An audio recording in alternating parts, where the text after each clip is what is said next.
A charity worker from Nottingham who has used Braille since the age of 3 says she's depending on it less now, choosing phone apps and other technologies instead.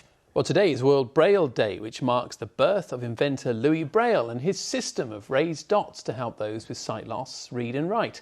Around 1 in 10 blind and partially sighted people in the UK use Braille. But as Kevin Ashford reports, it is an essential tool for many.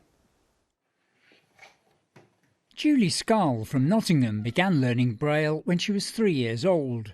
Julie, who works for the My Sight Nots charity, believes it's a useful skill to have, but for her it's gradually become less important.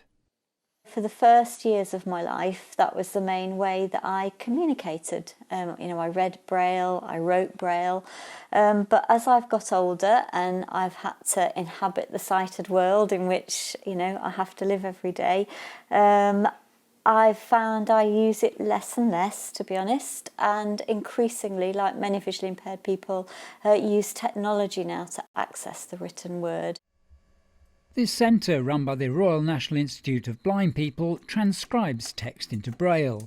It's a request service for people who can't find what they want in Braille anywhere else, and it's a service still much in demand. Our Braille readers are very adamant readers. They enjoy their Braille. It's being able to sit there on the sofa and read a book rather than having a screen or a little technology machine. But people using all things just like we use print and computers, our Braille readers will have the printout and they'll have their Braille reader as well. So it's horses for courses, really. Much of the work here is done by volunteers, coordinated by Andy Moyes. Braille is his preferred method of reading and writing. There's a technique that I was taught called sweeping.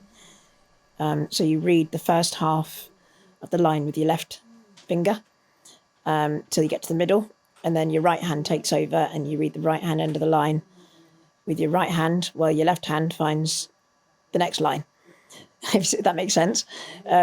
So you're always constantly kind of reading what's coming up next, and it makes for a much smoother sort of reading process, really. For artist Clark Reynolds, Braille has taken on an added dimension. As he's gradually lost his sight, Clark has used Braille to create works of art that have a wider message. Braille has not changed, it's just stayed that small dot, tucked away, hidden away, almost like a metaphor for blindness in a way.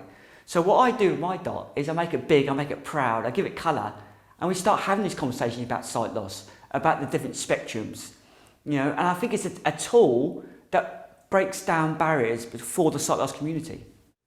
These days it often seems like new technology is taking over everywhere, but this system that's been around for almost 200 years has managed to stand the test of time. Kevin Ashford, ITV News.